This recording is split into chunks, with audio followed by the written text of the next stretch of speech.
Bismillahirrahmanirrahim.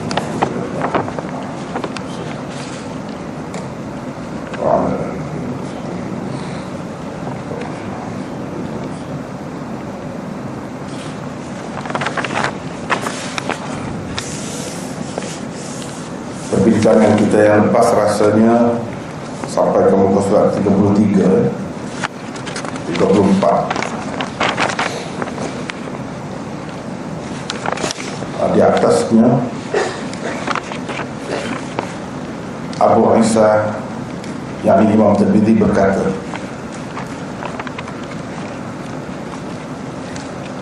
kita masih lagi bincang tentang hadis yang kedua di dalam Jami' Tirmidzi. Selepas Imam Tirmidzi mengemukakan hadisnya, dia membuat komentar dengan katanya, muka surat 33 ya. Hadis Malik daripada Suhail daripada ayahnya daripada Abi Hurairah ini adalah hadis hasan sahih. Kita tengah bincang itu baru ni berhenti di tengah jalan. Jadi apa maksud Imam Tirmidzi kata hasan sahih selepas dia mengemukakan sesuatu hadis?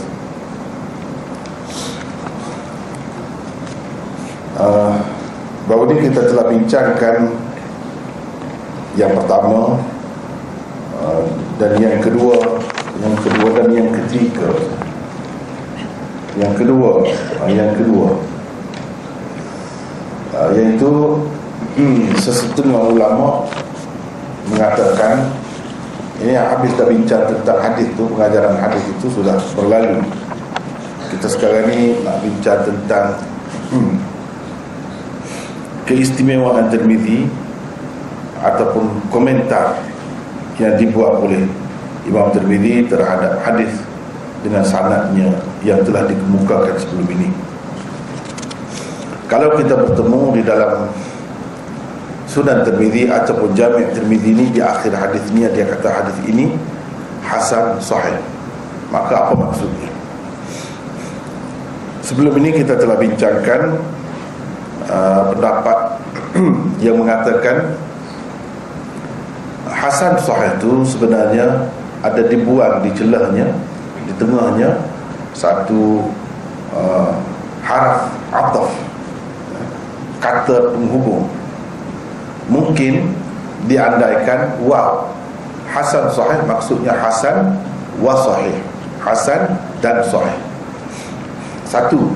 Yang keduanya diandaikan aw di antara hasan dan sahih itu, hasan aw sahih. Maksudnya hasan atau sahih. Itu yang pertama ya. Saya ulas sekali lagi secara ringkas. Itu yang pertama. Itu pendapat yang dikemukakan oleh Hafiz Ibn Hajar di dalam kitabnya Nukhbatul Fikar. Yang keduanya pendapat Ibnu Katsir. Dia kata ini satu istilah Imam Tirmidzi, hasan sahih. Kata dia sahih ada maknanya yang sendiri, hasan ada maknanya yang tersendiri, seperti yang kita sudah maklumi. Hasan sahih, Imam Tirmidzi cuba perkenalkan satu istilah baru, yaitu hadis ini maksudnya di bawah daripada sahih tapi di atas daripada hasan. Ataupun hadis ini adalah gabungan di antara sahih dan hasan. Sahih ada maknanya sendiri, hasan ada maknanya yang tersendiri. Hasan sahih dia ada makna yang lain. Itulah yang cuba diperkenalkan oleh Imam Tirmidzi. Saya buat contoh dahulu. Kalau kita kata manis, ada maknanya yang tersendiri. Masam ada maknanya yang tersendiri. Tapi bila kita kata masam manis, dia makna lain. Jadi hasan sahih ini macam masam manis lah. Masam manis, bukan manis saja, bukan masam saja, tidak. tapi masam manis. Itu maksud Imam Tirmizi mengikut pendapatnya. Kemudian rasanya yang ketiga tu kita tak bincang lagi, atau sudah bincang Yang ketiga tu belum lagi. Yang ketiganya ada pula pendapat yang lain. Jadi sini saya kemukakan 8 pendapat ulama tentang apakah maksud Imam Tirmizi apabila dia kata begitu.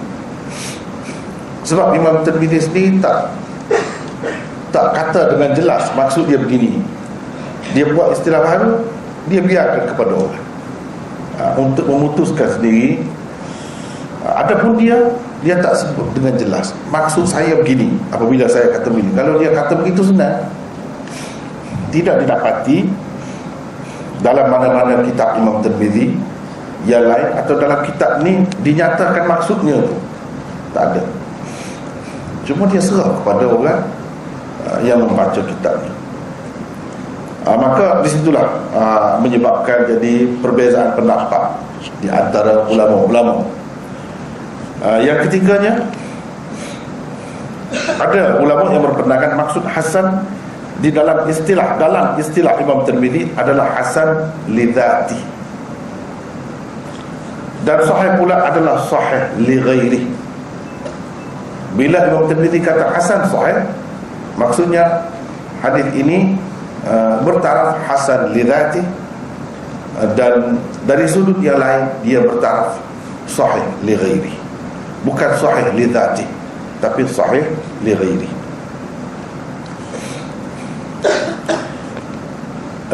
Ia tidak akan menjadi sahih li dzati kerana terdapat perawi yang tidak memenuhi syarat sahih li dzati, iaitu sempurna dhabtnya. Sebelum ini kita sudah bincang ni, tammud dhabt. Syarat untuk hadis sahih perawinya mestilah tammud dhabt, sempurna dhabtnya. Kalau ingatannya itu sempurna, yakni dia ingat hadis itu dengan baik. Kalau catatannya pun sempurna, tidak terkeliru, tidak mengelirukan. Dia tak sampai ke peringkat itu. Sebab itu Imam Tirmizi kata hasan sahih.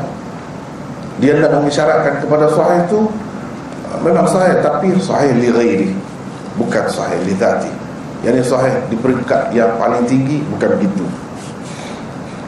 Tapi kalau di peringkat hasan, ia sudah mencapai hasan li dzati, bukan hasan li ghairi, tapi hasan li dzati. Namun kedudukan dan kekuatan hadis tersebut telah meningkat selari dengan jumlah sanad yang dimilikinya. Bersandarkan kepada kekuatan sanad yang banyak, dan ada pula antaranya bertaraf sahih, tidak salah jika ia disebutkan sebagai sahih li ghairi, walaupun jika ia berdiri dengan sendiri, kedudukannya hanyalah hasan sahaja, yakni hasan li dzati. Kalau kita tengok kepada riwayat itu sahaja, nescaya kita akan kata sanad dia tu, berdasarkan sanadnya, ini hadis ini bertaraf hasan li dzati. Tapi bila kita tengok kepada sanad-sanad bagi hadis ini yang lain, yang Imam Tirmizi tidak kemukakan di sini, maka ada di antaranya yang bertaraf sahih. Yang ini tidak bertaraf sahih, hasan li dzati sahaja. Tapi melihat kepada sanad yang lain, ada untuk hadis ini yang sahih, maka hadis ini boleh kita katakan hadis sahih li ghairi. Yang sebenarnya hakikatnya ia sendiri secara tersendiri, secara berasingan hanyalah hasan li dzati. Tapi bila diambil kira sanad yang lain yang sahih li ghairi, tapi sanad itu bukan ada di sini. Sanad itu yang lain, sanad yang lain. Mereka berpendapat Imam Tirmizi tidak menyebut dengan lengkap semata-mata untuk meringkaskan istilahnya atau kitabnya ini. Kenapa dia tak kata ini hadis ini hasan li dzati wa sahihun li ghairi? Kenapa dia tak kata begitu? Kalau dia kata begitu jelas. Tapi dia tak kata begitu. Sebab apa? Kata mereka ini tujuannya ialah untuk meringkaskan istilah dia, hasan sahih. Dia tak, maksud sebenarnya hasan li dzati dan sahih li ghairi. Dia tak kata begitu untuk ringkas. Kita kena faham sendirilah. Yang keempat, Ibnu Daqiq al-Aid berpendapat hasan dan sahih yang digabungkan oleh Tirmizi sebenarnya bukanlah dua bahagian yang berlainan.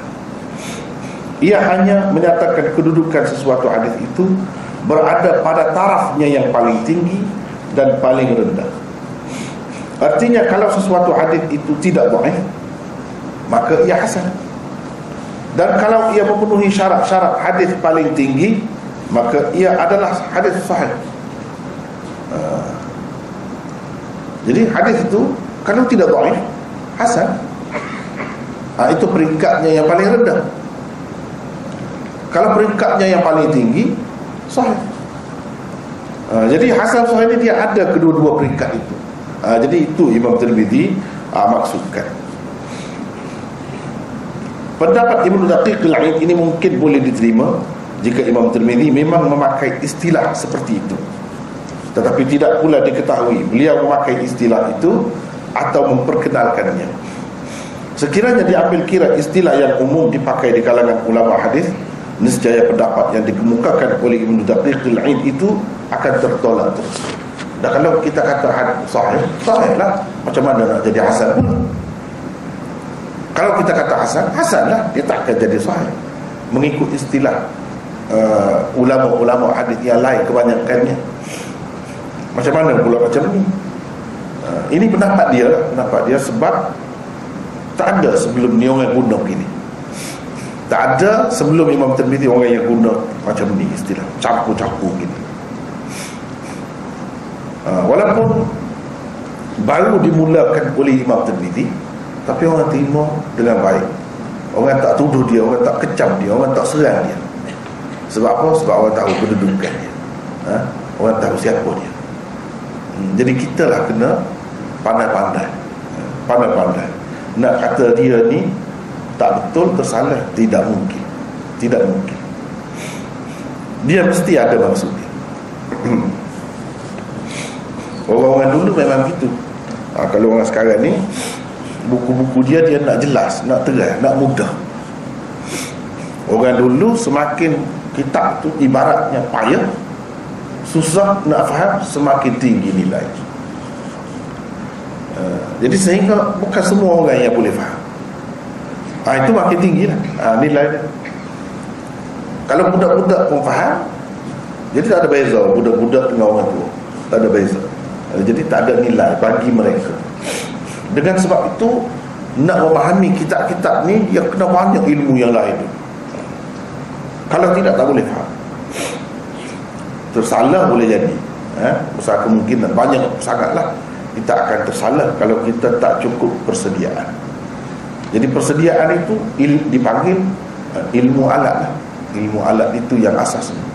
Selain daripada ilmu alat, ilmu-ilmu lain, tafsir, apa-apa lagi, fiqh, semua tu kena mendalam. Kalau tidak, tak faham. Usul fiqhnya, usul hadisnya, usul tafsirnya, semua tu kena dalam kepala, baru boleh baca. Kalau tidak, tak faham. Dan tak faham itu menunjukkan ada nilai kitab. Hanya difaham oleh orang-orang tertentu sahaja. Dia begitu cara penulisan kitab dah. Berbeza dengan sekarang. Masing-masing cara lah. Ada maksud dia yang tersendiri.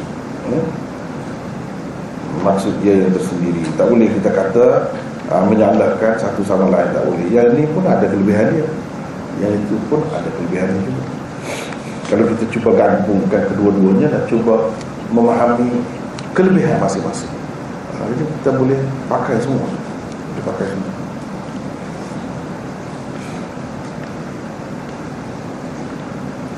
Yang kelima, menurut Badruddin As-Sarkashi, hasan dan sahih yang digabungkan oleh Imam Tirmizi itu dipakainya sebagai dua perkataan yang sama artinya. Yang sama artinya. Perkataan hasan dalam keadaan itu bersinonim dengan perkataan sahih. Dengan kata lain, nisbah di antara dua perkataan itu adalah nisbah taraduf. Pendapat Az-Zarkashi itu dibantah oleh muhaddithin kerana kata mereka, bukankah ada ketikanya Imam Tirmidzi hanya menghukum hasan sahaja terhadap sesuatu hadis, dan ada ketikanya pula beliau hanya menghukum sahih sahaja. Kalaulah dua perkataan itu memang mutaradif, yakni bersinonim, kenapa Tirmidzi mengasing-asingkan dan memisahkan begitu? Itu kata mereka. Jadi ini Badruddin Zarkashi ini seorang yang hebat juga. Dia kata Tirmidzi guna ni untuk kita kata menguatkan sahaja, lebih menjelaskan, kita kata seperti haiwan binatang. Haiwan binatang. Jadi apa beza haiwan dengan binatang? Kalau bagi kita dalam bahasa Melayu ni, walaupun dia ambil daripada bahasa Arab haiwan itu, tapi maksudnya binatang kan. Tapi kalau bahasa Arab haiwan itu belum tentu lagi binatang. Haiwan itu maknanya lebih luas. Yakni tidak mutaradif. Tidak mutaradif. Tidak mutaradif kalau dalam penggunaan bahasa Arab, tetapi nisbahnya dipanggil nisbah umum khusus mutlak. Itu istilah mantiknya. Istilah mantiknya umum khusus mutlak. Sebab manusia pun binatang, kucing pun binatang, lembu pun binatang. Binatang lebih umum, lebih umum daripada yang di bawah-bawah. Manusia pun binatang, lembu pun binatang juga. Setiap manusia adalah binatang, tetapi tidak setiap binatang itu manusia. Ini dipanggil nisbah taraduf. Kalau mengambil kira bahasa Arab, maka nisbah maknanya hubungan perkataan itu dari segi maknanya, orang panggil nisbah umum khusus mutlak. Tapi kalau penggunaan haiwan yang juga asalnya bahasa Arab, setelah dibawa ke Melayu, mana dia sama dengan binatang. Kita kata pejabat haiwan, doktor haiwan. Doktor haiwan itu tak termasuk doktor manusia, haiwan sajalah. Jadi haiwan itu dengan makna binatang kan, dengan makna binatang saja kalau bahasa Melayu. Itu dikatakan nisbah taraduf. Nisbah taraduf. Sama lah, betul-betul sama. Betul-betul sama. Kalau onde-onde, tahu onde-onde dengan buah Melaka, sama. Onde-onde dengan buah Melaka sama. Ada lagi nama lain yang betul-betul sama. Itu nisbah taraduf. Jadi sebut onde-onde dan sebut juga buah Melaka itu untuk lebih jelas saja.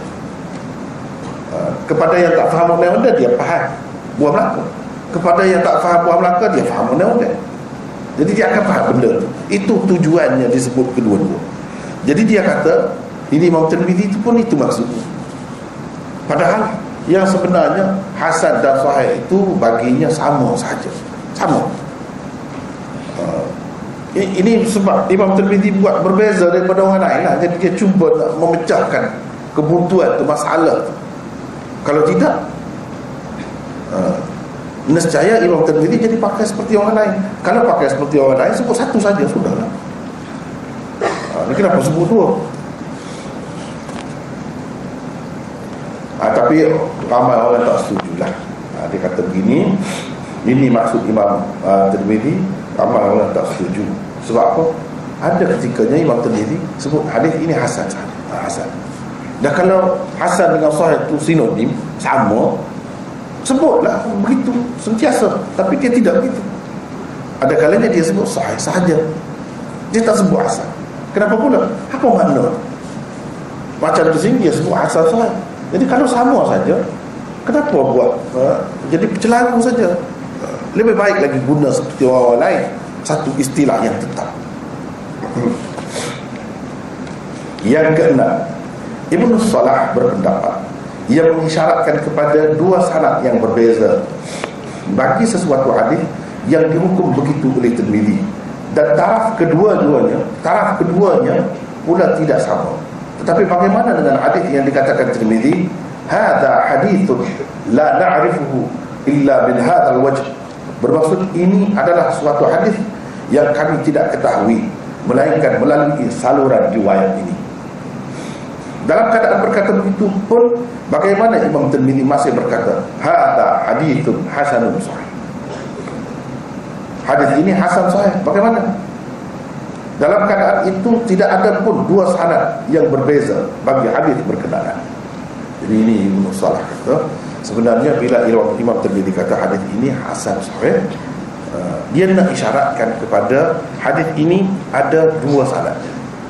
Dia kemukakan mungkin satu, yang satu tu mungkin bertaraf hasan. Kalau dia kemukakan itu bertaraf hasan, maksud dia kata sahih itu isyarat kepada saluran riwayat yang lain bagi hadis itu, yang itu sahih, diisyarat. Kalau yang dia maksudkan, yang dia kemukakan itu bertaraf sahih, maka hasan yang dia sebut itu merujuk kepada yang diisyaratkannya, yang tidak dikemukakannya. Tapi hadis ini adalah bertaraf itu. Itu maksudnya. Cumanya orang muskil pula. Kenapa kadang-kadang Imam Tirmidzi kata macam ni, hadza haditsun la na'rifuhu illa min hadzal wajh. Hadis ini kita tidak ketahui melainkan melalui saluran riwayat ini. Maknanya satu. Kalau satu tu hasan saja, kenapa dia sebut sahih? Kalau yang satu yang dia kemukakan itu sahih, dia sebut sajalah sahih. Kenapa dia kemukakan hasan pula? Sedangkan hanya ada satu saja saluran sanadnya, bukan banyak. Kalau ada dua, patutlah yang satunya bertaraf hasan, yang satu lagi bertaraf sahih. Betul lah seperti kata Ibnu Salah itu, mungkin tepat untuk setengah-setengah hadis, tapi setengah-setengah hadis itu tidak tepat. Tak ada, dia sendiri yang kata tak ada saluran lain, saluran sanadnya ini saja. Jadi kalau yang ini itu hasan, macam mana dia kata sahih? Itu muskil. Jadi jawaban Ibnu Salah itu pun tak memuaskan 100% juga, tak menyelesaikan masalah juga. Yang ketujuh, Maulana Muhammad Musa Khan Ar-Ruhani Al-Bazi berpendapat, dengan menghukum sesuatu hadis begitu, Imam Tirmidzi mungkin hendak menyatakan hadis berkenaan daripada segi sanadnya adalah sahih, sementara daripada segi matannya pula hanya hasan atau sebaliknya. Dia kata begitu. Ini orang hebat ni di Pakistan. Maulana Musa ni memang hebat. Dia ilmu ada berbeza daripada orang lain. Sebab dia kalau ilmu falak moden, ilmu falak lama, dia memang hebat. Dia memang tulis kitab banyak yang dipakai jadi sukatan pengajian ilmu falak di sana. Dia selain daripada dia ni alim dalam tafsir, hadis atau memang banyaklah kitab-kitab dia yang dia tulis hebat-hebat. Salah seorang yang luar biasa, dan dianggap oleh orang ramai sebagai salah seorang awliya. Dia pun ada murid dia. Ini saya dapat daripada PDF Syarah Tirmidzi murid dia yang tidak lengkap dalam kitab itulah dia sebut ini. Saya ambil dia.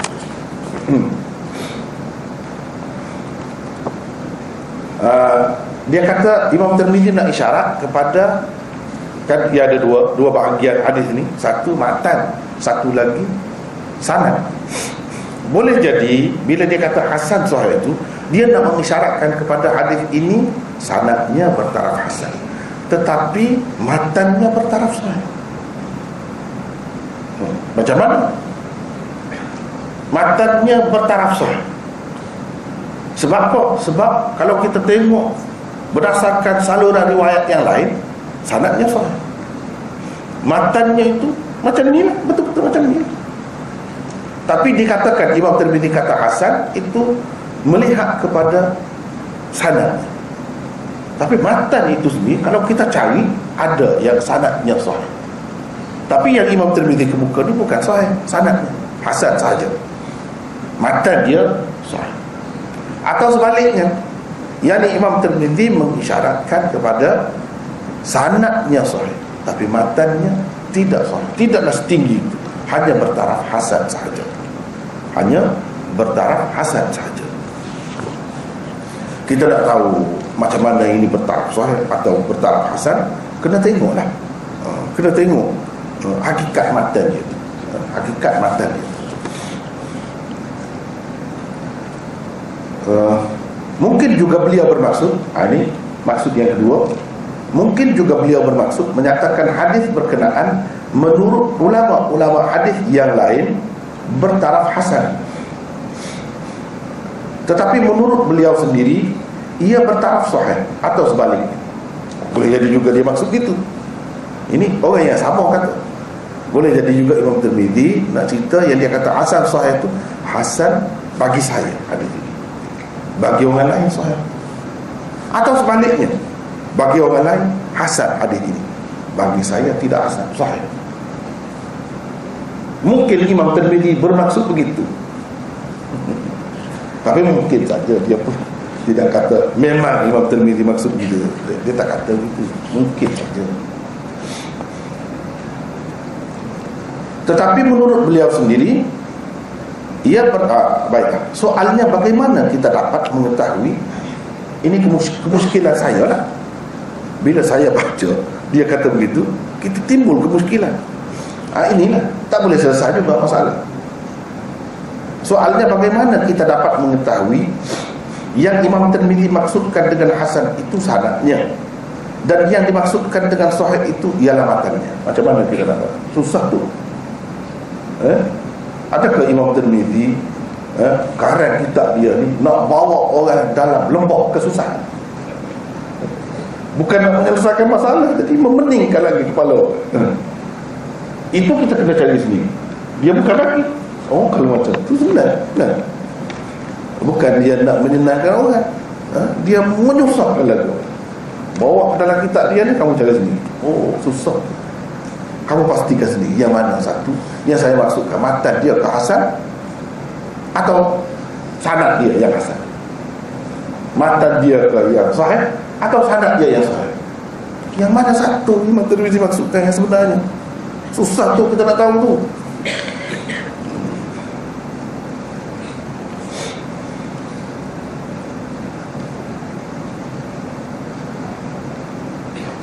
Atau sebaliknya, bagaimana pula kita dapat membezakan dan menentukan pendapat Imam Tirmizi dan pendapat ulama-ulama hadis yang lain? Siapa yang dimaksudkan dengan ulama-ulama yang lain itu? Apabila Tirmizi mengatakan hadis ini hasan sahih, yang mana satu daripada dua itu mewakili pendapatnya, dan yang mana satu pula daripada dua itu mewakili pendapat ulama-ulama hadis yang lain? Susah tu. Sukar sekali untuk diterima Tirmizi berteka-teki di sepanjang kitabnya yang amat dikagumi itu. Kalau macam tu dia berteka-teki lah, daripada awal kita sampai ke akhir lah, banyak tu. Takkan macam tu. Sebab itu dalam dunia ilmu kita saling menghormati. Saya sangat-sangat menghormati ahli ilmu mana-mana. Kita hormat. Bahkan dia ni dikatakan, orang ramai kata wali. Sebab apa?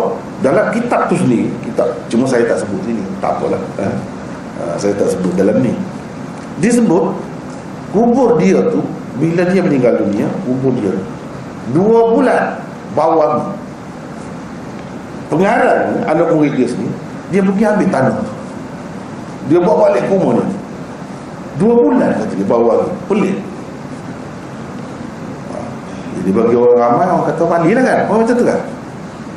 Wali ni hanya ada benda pelik-pelik kan. Kalau tak ada benda pelik tu, kita tak kata wali. Tanda kepada kita orang awam ni umumnya begitulah. Begitulah. Jadi dengan sebab ada benda-benda macam ni, kadang-kadang orang awam ni, dia kata mesti pendapat dia lebih baik, mesti pendapat dia lebih kukuh, mesti pendapat dia lebih kuat. Tapi bagi saya, sejarah yang saya pelajari tidak begitu. Karena Allah SWT nak mengurniakan kepada dia begitu, ya, itu satu kelebihan, ya. Tapi dalam dunia ilmu, kita tak boleh kata mesti yang dia punya lebih kuat. Kuat apabila dalil dia kuat, apabila hujah dia kuat, Dan apabila boleh menyelesaikan masalah, bukan semakin menimbulkan masalah. Tak ada jaminan, tak ada jaminan semua ni. Siapa-siapa pun, kalau betul-betul dia wali pun, tak ada jaminan pendapat dia lebih baik daripada yang lain. Dan sentiasa dia tu betul, berada di atas landasan yang betul, lebih betul daripada yang tak ada jaminan. Saya sudah berhati banyak. Ini salah satunya. Sama juga macam Syekh Abdul Qadir Al-Jailani yang dianggap sebagai ketua wali. Kalau kita tengok dalam kitab dia Ghuniyatul Talibin, atau nama lainnya Al-Ghunyah li Talibil Haq, banyak benar benda yang tak masuk akal. Bukan tak masuk akal, bercanggah dengan kaedah. Kepada orang-orang yang tak faham, tak belajar, dia tak kira dah. Dia kira ini siapa punya. Dia tak kira dah kemungkinan ada tokoh tambah ke, siapa yang masukkan, sisipkan dalam kitab tu mungkin, kemungkinan. Dia tak kira dah. Dia kira ini perkara mesti dia betul. Sebab apa? Banyak perkara kan, selalu dia mimpi jumpa dengan Rasulullah. Ada pula yang berfahaman yaqazah tu, dia kata berjumpa sedar-sedar begini, bukan mimpi pun ada. Banyak kali bukan seperti kita. Jadi takkanlah dia tak tanya Rasulullah, yang ni hadis ni macam mana, yang ni yang betul ni macam mana. Mestilah ada. Dia buat mesti begitu, padahal tak mesti. Tak mesti. Buat macam mana pun tak mesti. Dia boleh jadi salah, boleh jadi betul. Itu dalam dunia ini. Dan mesti kita kena mengambil kira orang lain juga. Orang-orang lain juga. Apa kata orang lain tentang hadis itu? Dia tidaklah dikenali, misalnya Syekh Abdul Qadir Jailani tidaklah dikenali sebagai tokoh hadis besar. Tidak. Ramai lagi tokoh-tokoh hadis lain yang besar. Takkan kita nak ketepikan semua? Mereka kata hadis ini tidak sahih, bahkan hadis ini maudhu'. Kalau nak kira, dia silap, dia tu bawa benda-benda macam ni sehingga jadi umum dalam masyarakat. Silap. Itu dalam dunia ilmu, kita silap, salah, kita kata salah. Dari segi hormat, kita mengharapkan Allah SWT mengampunkan dia, memberi kedudukan yang baik-baik orang yang berjasa pada agama ni. Ya, betul, itu kena begitulah sikap kita. Tapi nak kata dia betul semua, tak boleh, tak betul. Nak kata yang dia lebih baik, pendapat dia lebih baik, lebih menyelesaikan masalah, bagi saya tidak. Banyak saya tengok contoh-contoh seumpama ini.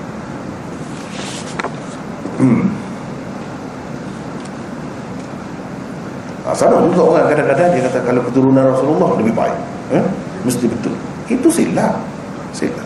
Tak ada jaminan semua. Jadi kalau keluarga Rasulullah, anak cucunya mesti Islam lah, mesti tidak begini-beginilah, tidak boleh melakukan bid'ah ke misalnya, mesti ada jaminan. Tidak, silap kalau macam tu. Silap asas dia silap. Tak boleh buat asas fahaman yang seperti itu. Maka dia ada kemungkinan yang mana baik sesuai dengan sunnahnya, yang tetap, yang sudah terang benderang, ada di dalam semua kitab, difahami oleh semua orang. Ya betul. Kalau tak ikut itu, siapa pun tak gila. Sepatutnya duduk di situ. Kalau duduk di situ, senang, selesai. Tidak jadi taksub.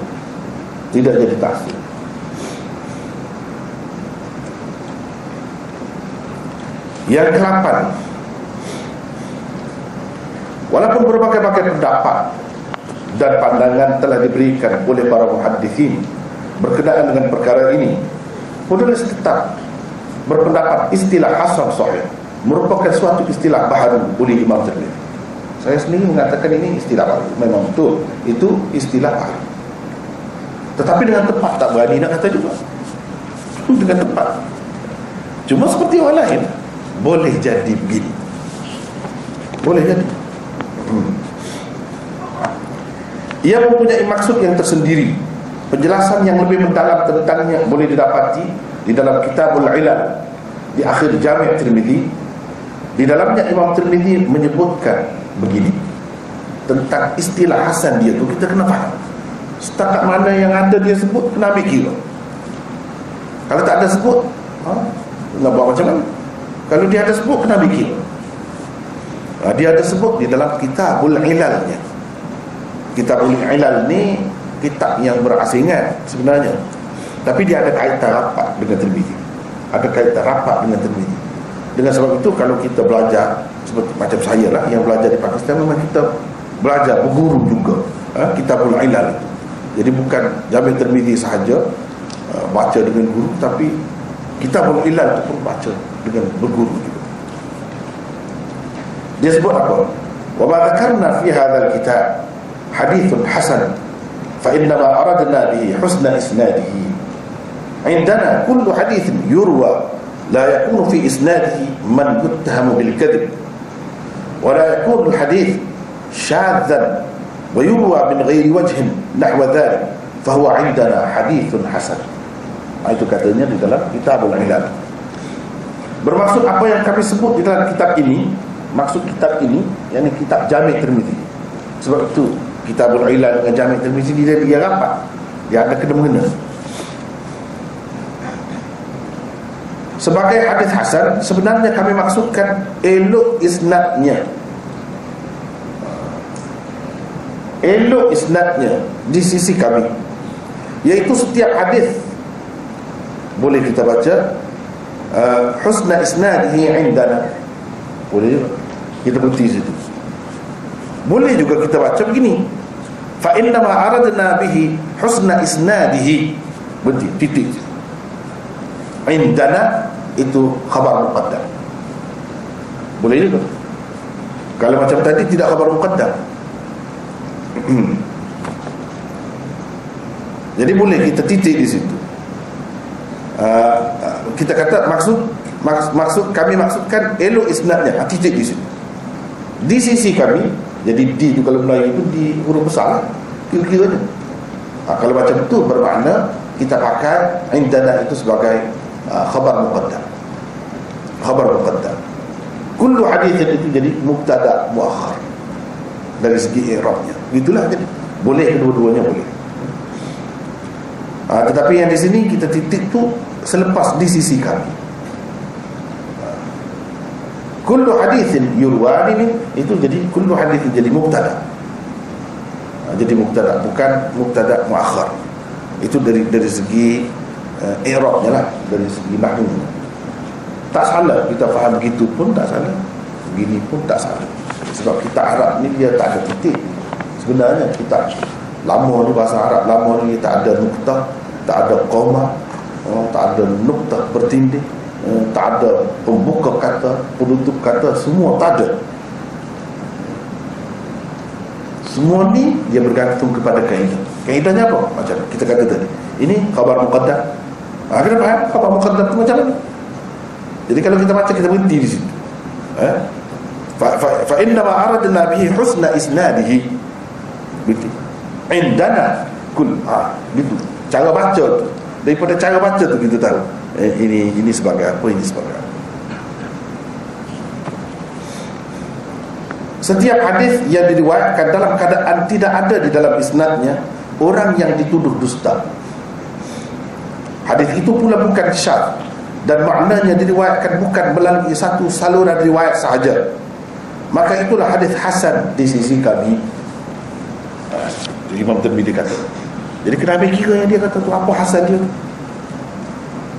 Bila dia kata hasan sahih, kena ingat ni, kena ingat apa yang pernah dia kata tentang hasan, hadis hasan.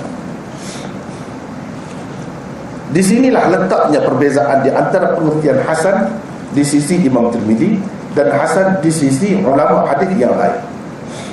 Hasan pada pandangan Imam Tirmizi adalah hadis yang salah satu syaratnya ialah tidak ada di dalam isnadnya orang yang dituduh dusta. Itu berbeza daripada orang lain tidak begitu. Sedangkan ta'rif hasan menurut ulama-ulama hadis yang lain ialah hadis yang diriwayatkan oleh orang yang adil, tetapi ia kurang daripada segi dhab, naqisud dhab. Sebelum ini kita sudah bincang tentang ta'rif dia pada muka surat 33 tu di atas. Ada sahih macam mana, ada hasan macam mana, mengikut ulama kebanyakan. berbanding perawi hadis sahih. Perbezaan ta'rif di antara keduanya adalah sangat besar. Besar beza. Kalau berdasarkan ta'rifan Imam Tirmidzi, sesuatu hadis masih berkedudukan hasan walaupun terdapat perawi dhaif, asalkan perawi itu tidak dituduh dusta. Hasan lagi, bagi dia hasan lagi. Sebab perawi dia tidak dituduh dusta. Kalau ada dituduh dusta, baru tak boleh hasan. Jadi hadis dhaif pun boleh hasan. Gitulah kira-kira.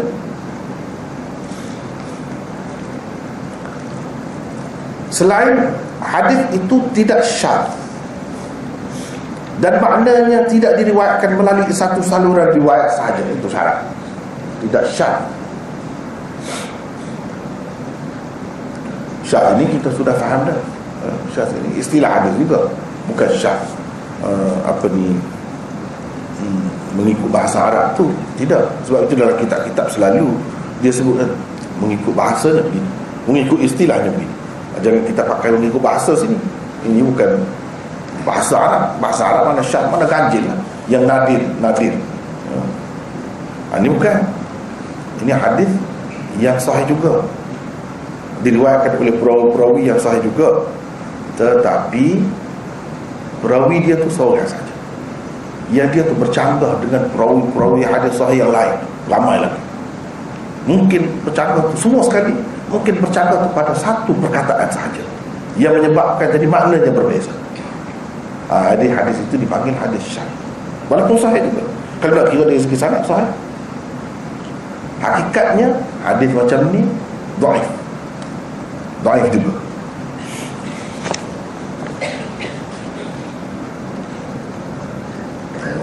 Dan maknanya tidak diriwayatkan melalui satu saluran riwayat sahaja.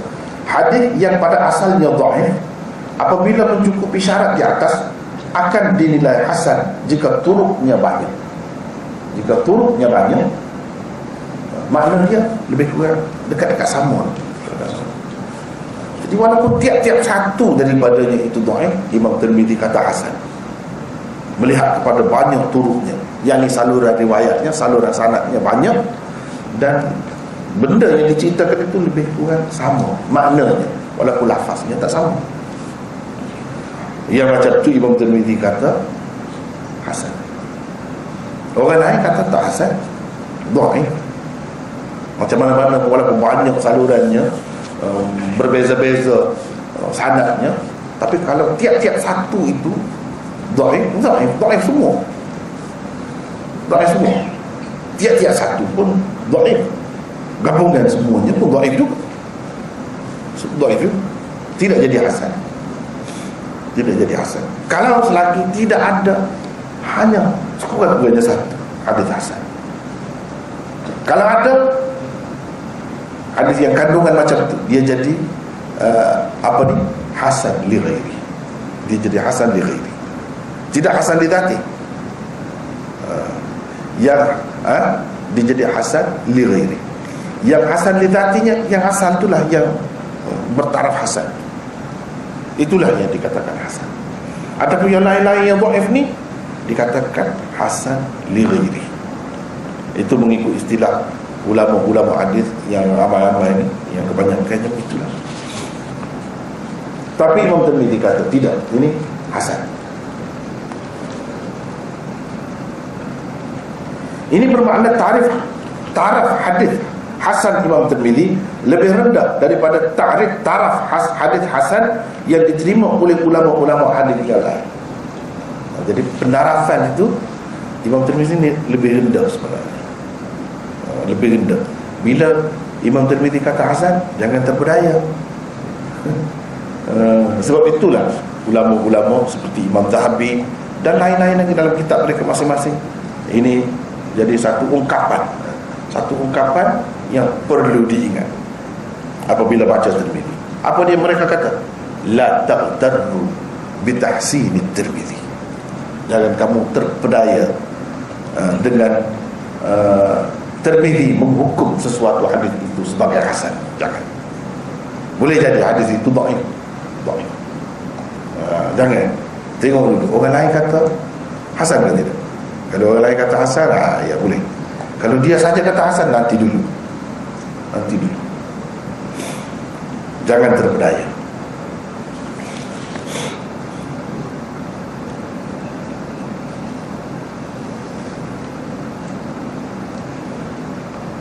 Saya sebelum pada ni sudah buat contoh dah kan. Sebelum pada ni, kenapa Imam Tirmidzi kata hasan ni? Hasan juga. Dhaif semua.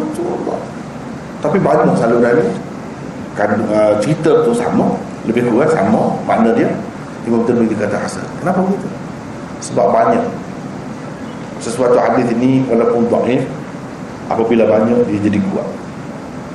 Saya pernah buat contoh sebelum ini kepada pelajar-pelajar saya di dalam Kautsar pun contoh itu juga, di lain pun contoh itu juga. Kita andaikanlah Muhammad Ali yang ahli tinju kan, yang hebat tu, tapi sekarang dia macam lain ceritanya kan. Tak kira lah dia dulu kan, sebab orang lain tak sebanyak tu dapat Johan, tak banyak kali, tapi dia banyak kali. Kira-kiranya kalau budak-budak biasa ni, budak-budak kita ni biasa, kalau kena tumbuk dia melayan kita, melayan. Terutama kalau budak-budak kecil belasan tahun, 11 tahun, 12 tahun, dia nak lawan dengan dia, soalan tak boleh. Tapi budak-budak ni kita kata yang lemah-lemah lah. Seorang tak boleh lawan, 2 orang tak boleh lawan, 10 orang tak boleh lawan. Kalau 40 orang tak boleh lawan juga. Boleh jadi mati dia. Yang ini cekik takut. Yang ini pegang kaki, yang ini buat begini, kan? Yang lemah tu bila banyak dia jadi kuat. Yang misalnya sama juga cerita orang dulu. Saya ingat lagi masa belajar sekolah rendah, yang si ayah tu nak ajar adik-beradik dia, anak dia yang banyak beradik ni supaya bersatu, supaya jangan berpecah. Ayah dia suruh patahkan kayu kan, ranting kayu yang kecil. Kalau satu-satu mudah patah. So dia ambil satu berkas, masih berempat. Tak boleh, kan? Begitulah juga dengan sesuatu yang dhaif, sesuatu yang lemah, tapi kalau banyak dia jadi kuat. Itu maksud Imam Tirmidzi. Jangan kamu ketepikan saja. Kamu tak hirau tu, tak mau dengar dah. Bila kata hadis dhaif, jangan. Tengok dulu dhaif macam mana. Kalau banyak, itu maksud Imam Tirmidzi. Salah satu maksud dia lah, saya rasa yang dia buat Dr. Tirmidzi, dia guna istilah hasan dia sendiri, dia nak cerita benda tu. Sebab hadis dhaif tu boleh jadi sebenarnya ada asalnya daripada Rasulullah sallallahu alaihi wasallam. Boleh jadi ada. Cuma oleh kerana perawi-perawi ni ingatannya tak kuat ataupun ada masalah, boleh jadi tak sampai kepada kita sebagaimana sepatutnya. Yang sebenarnya itu yang pernah diucapkan oleh Rasulullah sallallahu alaihi wasallam juga. Berbeza dengan hadis maudhu'. Kalau hadis maudhu' ni tak pernah, langsung tak mungkin. Kalau kata hadis dhaif ni, jangan kita dustakan. Tak boleh kita dustakan. Cuma kita tak boleh pakai. Tak boleh nak buat hujah dalam perkara ni. Nak kata ini dengan pasti begitu, kecuali kalau ada dalil lah. Ada dalil yang kukuh, lain dah, tak apalah. Tapi kalau semata-mata orang sebut ada dhaif itu, kita kata ni dusta, tak boleh kita hukum dusta begitu terhadap hadis dhaif. Sebab dia ada juga tenaga, dia ada juga hakikat itu. Macam tadi lah. Cuma apabila digabungkan, kalau dhaif itu, sebab tu dia dhaif ni pun banyak tarafnya pula kan. Kalau dhaif jiddan itu lain, kalau dhaif jiddan itu lain. Tapi kalau tidak dhaif jiddan, atau ada satu dhaif jiddan tapi yang banyak lagi ini tidak dhaif jiddan, lain. Jadi itu maksud Imam Tirmidzi buat benda-benda gini. Kenapa dia buat berbeza daripada orang lain? Iaitu jangan kita pandang lekeh, pandang tak ada nilai langsung, tak perlu dihiraukan langsung hadis dhaif itu, jangan. Kalau saya gabungan banyak yang dhaif itu, sanadnya banyak, ceritanya sama, saya kata hasan. Dia boleh ada ketika-ketikanya kita boleh guna ya. Tapi tengoklah untuk apa. Kalau akidah tak boleh, macam mana pun tak boleh.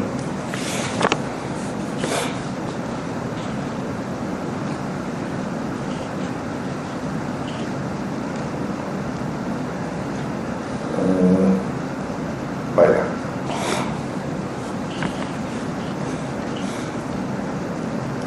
Jika turuknya tidak banyak sekalipun, tetapi hadis tersebut tidak tergolong dalam hadis syadz dan perawinya tidak tertuduh dusta, ia juga dinilai hasan. Kalau tak banyak pun, ada satu dua, tidaklah banyak sehingga jadi kita berasa kuat, tidaklah sampai peringkat tu. Tapi kalau syarat tadi sudah ada, ya kira hasan. Dia kira hasan.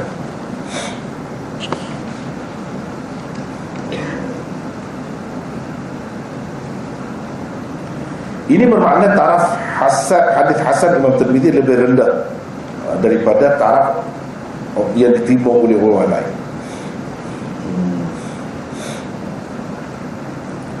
Bagaimana pula dengan hadis yang sedang kita bicarakan ini? Tentu bicara sekarang ini kata, dia tidak kata hasan saja, hasan sahih. Macam mana? Ia dihukum oleh Tirmizi sebagai hasan. Sedangkan jika diteliti, tidak ada seorang pun dari kalangan perawinya yang lemah. Malah para ulama hadis menganggap kesemua mereka adalah tokoh-tokoh yang dipandang tinggi. Tiada jawapan dan penjelasan yang benar-benar konkret dan memenuhi semua syarat dapat diberikan. Sebenarnya tak boleh nak kata putus. Tak boleh nak kata putus. Mungkin jawapan yang paling hampir adalah Imam Tirmizi mahu mengisyaratkan kepada beberapa sanad hadis ini. Ada di antaranya yang hasan dan ada pula yang sahih. Itu seperti kata Ibnu Salah. Begitu juga mungkin ada di antaranya bertaraf dhaif, tetapi oleh kerana turuknya banyak, maka kedudukannya menjadi hasan. Jadi istilah hasan sahih bukanlah hanya terbatas kepada jalan riwayat sesebuah hadis yang dikemukakan sahaja. Jadi kita kena ingat bila baca Jami' Tirmizi atau Sunan Tirmizi ini, dia kata hasan sahih, jangan kita ambil kira yang dia kemukakan itu saja. Jangan kita ambil kira yang itu saja. Kita kena ingat selalu juga Imam Tirmizi dia ada istilah selepas dia kemukakan hadis tu, macam hadis ni lah, dia ada wafil bab an fulan itu. Dalam bab ni berhubung dengan perkara ni ada juga riwayat daripada orang ni. Jadi boleh jadi Imam Tirmizi nak kata hasan itu merujuk kepada yang dia kemuka, dan yang sahih banyak lagi. Kamu tengoklah fil bab itu.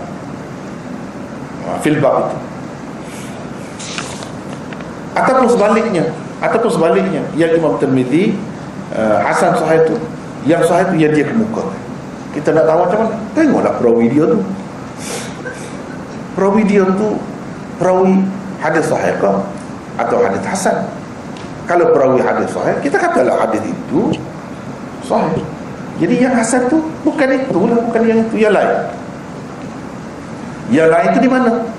Yang dia isyaratkan dalam fil bab. Macam di sini kan. Ni muka surat 36 di atas, Abu Isa berkata lagi, berhubung dengan bab ini ada riwayat daripada Uthman bin Affan, Thauban As-Sunabihi, Amr bin Abasah, Salman dan Abdullah bin Amr. Beberapa orang.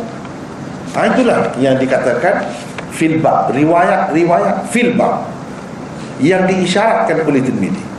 Kalau kita kata yang Tirmizi kemukakan ini, hadis nombor 2 ni sahih, oleh kerana perawi-perawinya adalah perawi-perawi hadis sahih, maka hasan yang dia kata hasan itu kita kena cari di sini. Ada yang bertaraf hasan, bukan semuanya bertaraf sahih, ada yang hasan. Begitu. Atau kalau Yang dia kemukakan itu hasan, yang dia kata sahih itu yang mana? Ini pada riwayat-riwayat fil bab ini yang dia isyaratkan itu. Akan ada kalau kamu kaji, kalau kamu tengok yang sahih, bertaraf sahih. Sebab itu saya kata hadis ini hasan sahih, yang merujuk kepada kandungan dia tu, matan hadis itu, isi dia tu ada diriwayatkan melalui saluran yang hasan, ada juga yang sahih. Saya telah isyaratkan kepada beberapa daripadanya. Kamu tengok, takkanlah tunggu nak bagi semua kan, nak suap pula. Dah lah koyak, kuah tu nak suap pula, suap sendirilah. Bukan budak-budak. Kalau budak-budak tak layak langsung makan tu. Kalau budak-budak tak layak langsung. Ini sudah layak, cuma tak pandai nak koyak. Saya koyak dan sebahagiannya saya sudah buka. Jadi kamu makan sendirilah, suap sendirilah. Jangan tunggu dia buat semua. Dia sudah isyarat. Dia sudah isyarat. Dan fil bab itu ulama-ulama tulis kitab yang berasingan. Fil bab itu. Yang misalnya hadis ini daripada Uthman bin Affan, pada sanad dia. Di mana kalau dalam kitab-kitab yang ada sekarang ni kan banyak kitab-kitab hadis, di mana jilid berapa, muka surat berapa, di bawah bab apa disebutkan. Khusus untuk ini saja dia jadi kitab besar. Salah satunya yang terkini lah, yang bagus dahulu telah ditulis oleh Hafiz bin Hajar Al-Lubab fi bab qala Tirmidzi wa fil bab. Yang terkini ditulis oleh Dr. Habibullah Mukhtar, menantu kepada Maulana Banuri, pengasas tempat jamiah yang saya belajar dahulu. Menantu dia tu alim juga, menantu.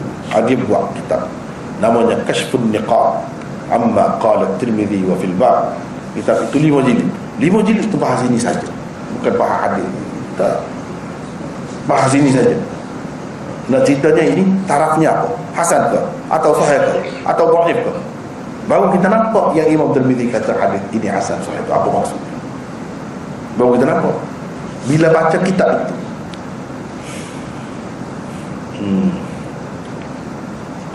Jadi walaupun Imam Tirmidzi ini tulis sebuah saja, sebiji saja, tetapi bila siap itu sebanyak mana, dengan syarahnya, dengan apanya semua ada kaitan dengan filbab dia saja pun orang tulis. Jadi hakikatnya banyak lah.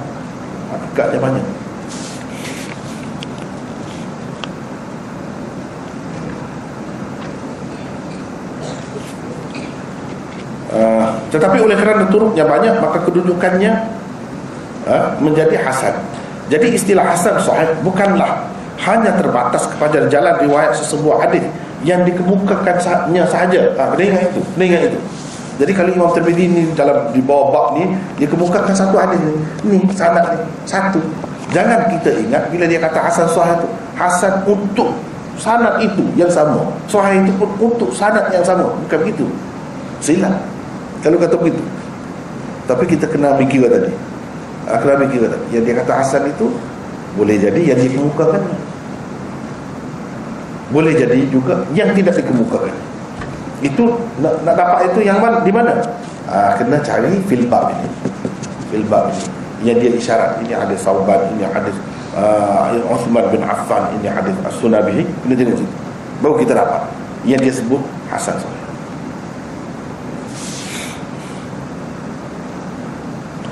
Mungkin kita kata, kenapa dia tidak sebut? Kadang-kadang dia kata gharib. Ini hadis hasan sahih gharib.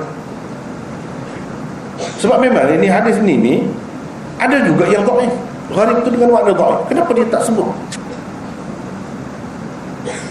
Mungkin kita mungkin. Kenapa dia tak sebut? Padahal ada pun yang dia isyarat ni pun ada yang dhaif. Bukan sahih dan hasan saja. Bukan setakat itu saja. Yang dhaif pun ada. Nanti tengok, saya ada tulis. Yang dhaif pun ada. Kenapa dia tidak kata hadis ini hasan sahih gharib, seperti mana kadang-kadang dia kata begitu? Jawabnya bagi saya lah, tak ada dalam kitab. Bagi saya lah, saya nampak dia nak isyarat ini masalah apa.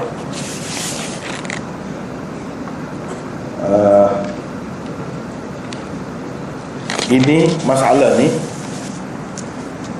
apa ni, dia pergi kepada masalah akidah juga kan. Bila kita ambil air sembahyang, wudu, dosa keluar,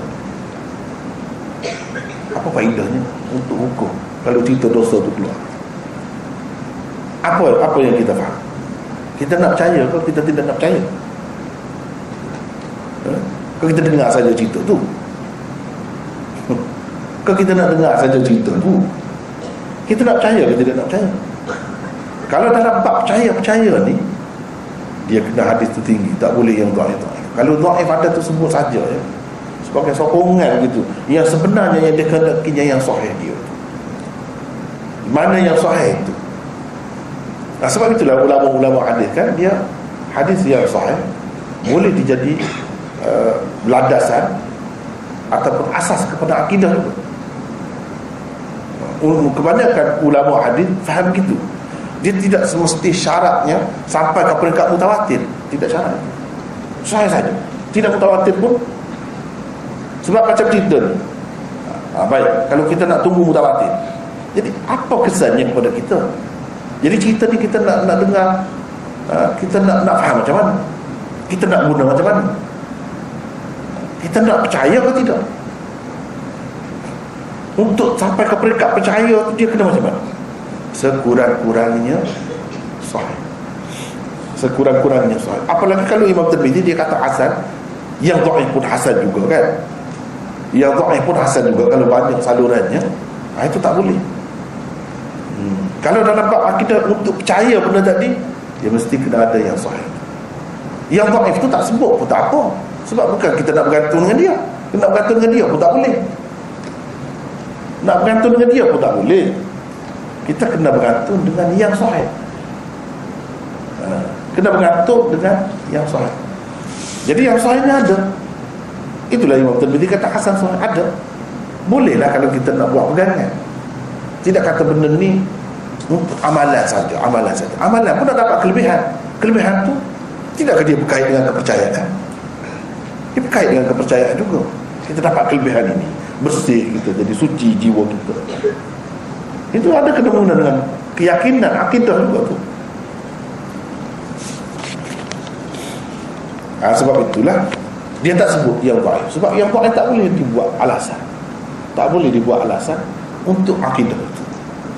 Sekadar untuk fadail boleh. Sekadar untuk fadail itu pun tengok juga lah. Tengok juga keadaan macam mana. Pandangan ini menjadi lebih kuat apabila terbukti Imam Tirmizi menyebutkan berhubung dengan riwayat lain yang dikemukakan di dalam kitab ini begini. Hadis ini adalah sahih, hasan dan gharib. Ada juga dikata begitu. Mengikut kaedah yang biasa, penilaian hadis oleh Imam Tirmizi ini adalah sesuatu yang mustahil. Kerana apabila mana-mana hadis sudah sahih, ia tidak akan menjadi gharib. Gharib dengan arti dhaif, tak boleh dah. Jadi apa pula dia tambah gharib? Sebab itu maksud dia bukan yang dia kemukakan itu saja. Yang dia kemukakan itu salah satu daripada hadis itu. Mungkin hasan, mungkin sahih, mungkin dhaif. Jadi yang tidak termasuk dalam yang dia kemukakan itu ada lagi dalam filbab, itulah dia isyarat. Di situ kamu akan temulah. Mengikut baik. Sebab Imam Tirmizi selalu guna gharib. Dia jangan guna dhaif. Padahal gharib ini tidak semesti lagi dhaif. Tak mesti. Gharib ada dua makna. Satu gharib dengan makna dhaif, satu lagi gharib dengan makna tafarrud perawi. Yani perawi bersendirian dalam meriwayatkan. Walaupun dia tu orang kuat. Jadi kalau macam tu dia boleh jadi gharib pun boleh jadi sahih juga. Boleh jadi sahih juga kalau begitu. Kalau gharib dengan makna tafarrud itu. Jadi kena tengok banyak perkara lah. Gharib ni Imam Tirmizi pakai dengan makna dhaif ke atau dengan makna tafarrud perawi. Kalau dengan makna tafarrud perawi, dia boleh masuk tu. Dengan hasan pun boleh, dengan sahih pun boleh. Yang kata tak mungkin, mustahil itu kalau gharib itu dipakai dengan makna dhaif. Tak boleh.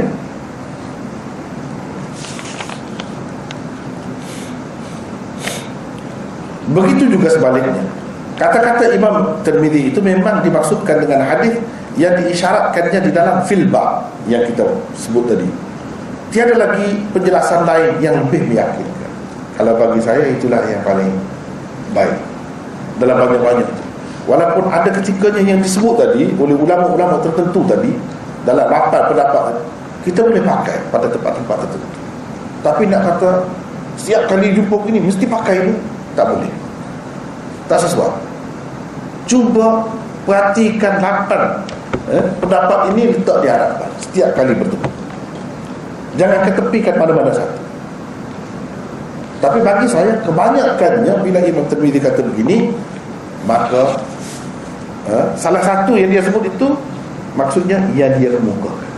Dan yang lagi yang tak sesuai dengan dia kemukakan itu boleh kita dapati dalam isyaratnya fil bab. Begitu. Itulah yang terbaik. Tiadalah pasti di antara sekian banyak hadis yang diisyaratkan dalam fil bab terdapat hadis-hadis yang menepati kata-kata Imam Tirmizi. Yang dia kata 2-3 tu istilah dia guna mesti ada, kena. Sama ada ia sahih, hasan maupun dhaif. Dengan menggunakan pakai pendapat ini, segala kekeliruan berhubung dengan kata-kata Imam Tirmizi ini akan terungkai. Wallahu a'lamu bis-shawab. Begitulah. Tapi kadang-kadang ada juga ini yang peliknya. Yang dia isyarat itu tak ada. Kalau kita cari yang dia isyarat itu hanya tepat untuk 2 saja yang dia sebut. Yang satu lagi tak ada. Tak tepat. Jadi macam mana? Kalau begitu, kita kena anggap fil bab yang Imam Tirmizi sebut itu dia tak sebut semua sekali. Ada lagi yang dia tinggal. Yang dia tinggal itu akan ada yang menepati yang dia sebut. Dia tidak berjanji yang dia sebut dalam fil bab itu semua. Dia tidak berjanji gitu.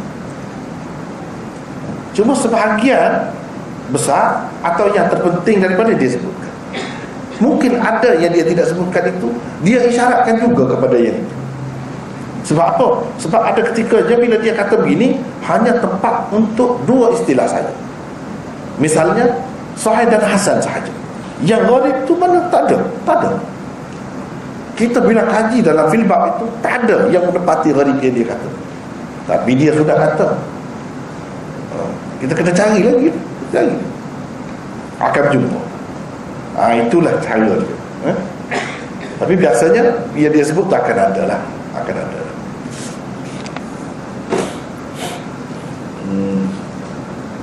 Asalnya kita pun sudah lewat sebab start pun lewat malam ni kan. Sebenarnya saya 2 jam, hampir 2 jam delay tadi. Itu sebab itu sebab lewat Maaf lah lewat. Macam mana? Bukan kita sengaja kan.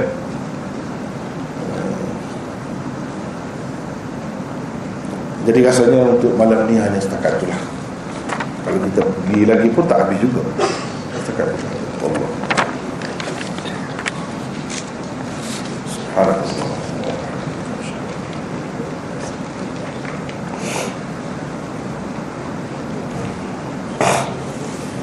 Allah berkata kepada Maulana, bagi buka untuk sesi tanya. Boleh sekali. Jadi jika ada suara soalan, pertanyaan, kemusykilan, bolehlah dikemukakan kepada Al-Fatih Maulana.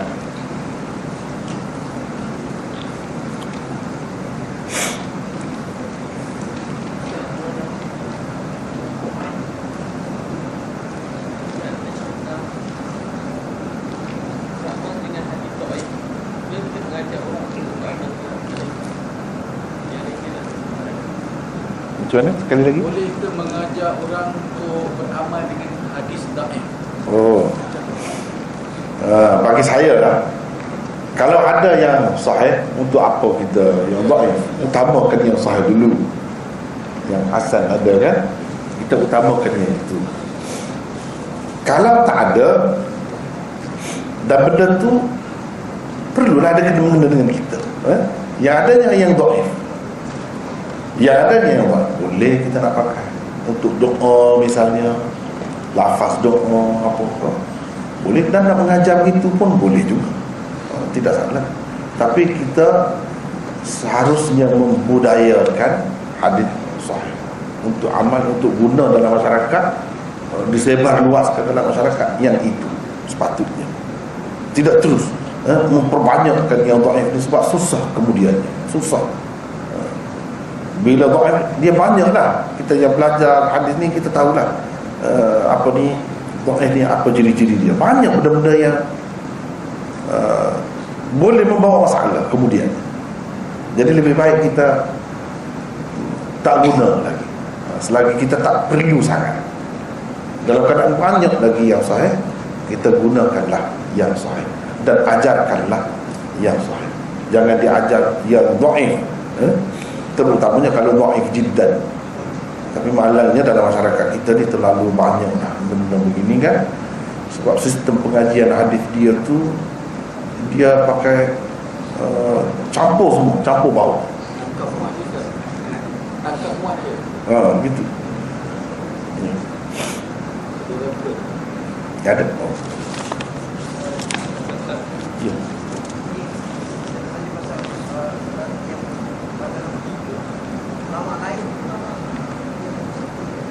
Dia sebut begitu ya, saya pun tak pasti, saya tak sempat.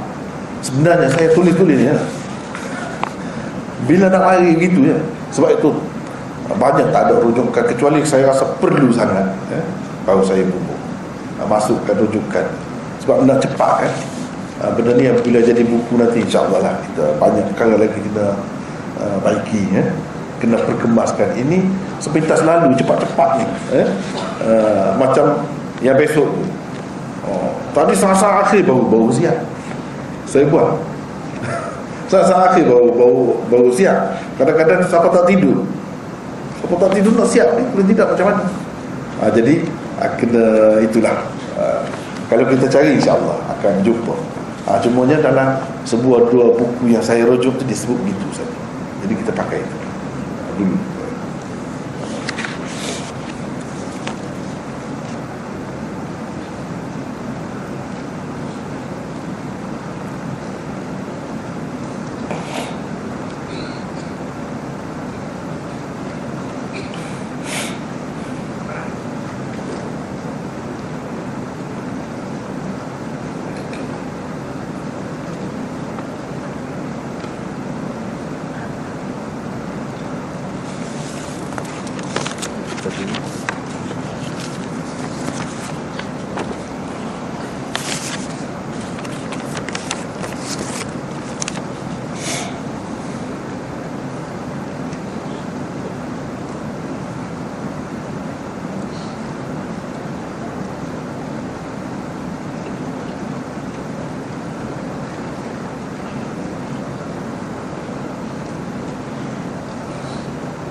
Ya, ada lagi soalan?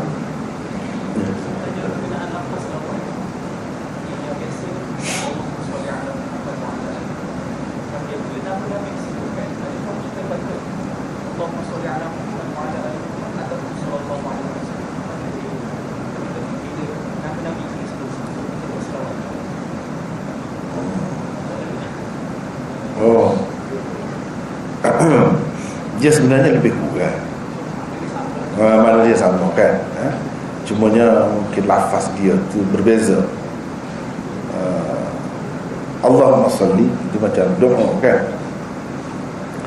sallallahu alaihi wasallam, Dia macam, kalau kita dalam ilmu balaghah dia panggil jumlah tu khabar, cerita, sebab dia fi'il madhi, bukan minta. Tak ada zahirnya, tidak begitu kan, macam cerita gitu saja. Tapi cerita pun dalam kaedahnya dia panggil macam ni, khabariyah lafzan insya'iyah makna. Khabariyah lafzan insya'iyah makna, jadi maknanya pun sama gitu. Walaupun cerita, tapi sebenarnya bukan cerita, minta juga. Sebab itu dalam terjemahan kita kan, betul, semoga Allah merahmati, semoga tu mana? Minta lah tu. Padahal pada lafaznya tak ada, makna dia ada. Itulah yang dikatakan khabariyah lafzan insya'iyah makna. Saya ingin bertanya tentang hadis berkaitan dengan solat isya. Terdapat hadis riwayat Muslim yang Nabi SAW sembahyang isya pada lewat malam, separuh malam. Tetapi terdapat hadis Bukhari dan Muslim yang mengatakan bahawa solat tepat pada waktunya amalan yang disukai Allah. Adakah perkara sunnah untuk solat isyak di lewat malam? Begitulah, memang begitulah kalau masalah ni. Kalau isyak tu boleh dikatakan semua terima. Dan Nabi SAW sendiri pun sebut, dia sebut, kalau tidak kerana takut menyusahkan, nescaya dia akan sembahyang isyak tu lewat. Jadi dia sembahyang awal tu takut menyusah. Jadi pada situlah ulama faham isyak itu sebenarnya kalau dikerjakan, dilewatkan sedikit, lewat bukanlah sampai dekat subuh, lewat sedikit, dia lebih afdal. Berjemaah bukan individu, bukan individu. Kalau dia individu, kalau dia sembahyang awal pun dia sendiri, dia sembahyang lewat pun sendiri, lebih baik lewatlah juga, gitu kan. Tapi kalau jemaah pun sama juga. Tapi antara jemaah yang awal dengan individu lebih baik jemaah yang awal, begitulah. Jadi ini memang begitu, as-salatu ala waqtiha, begitu. As-salatu fi waqtiha, lebih kurang macam itulah.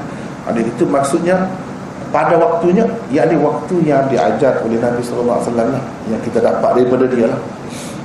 Jadi tidak semestinya awal, semua semuanya itu awal, tak mesti begitu ya. Dia banyak lagi soalan ni kan. Jadi tentang Ibn Arabi apa semua ni kan. Jadi golongan yang mempertahankan akidah Ibn Arabi menganggap mereka yang mentajrihkan beliau tidak memahami hakikat kenyataan-kenyataan kontroversi yang disebut mengenai wahdatul wujud dalam kitab beliau. Adakah kitab beliau juga tergolong kitab yang tinggi nilai sehingga tidak dapat difahami oleh sebahagian ulama? Itu soalan yang pertama.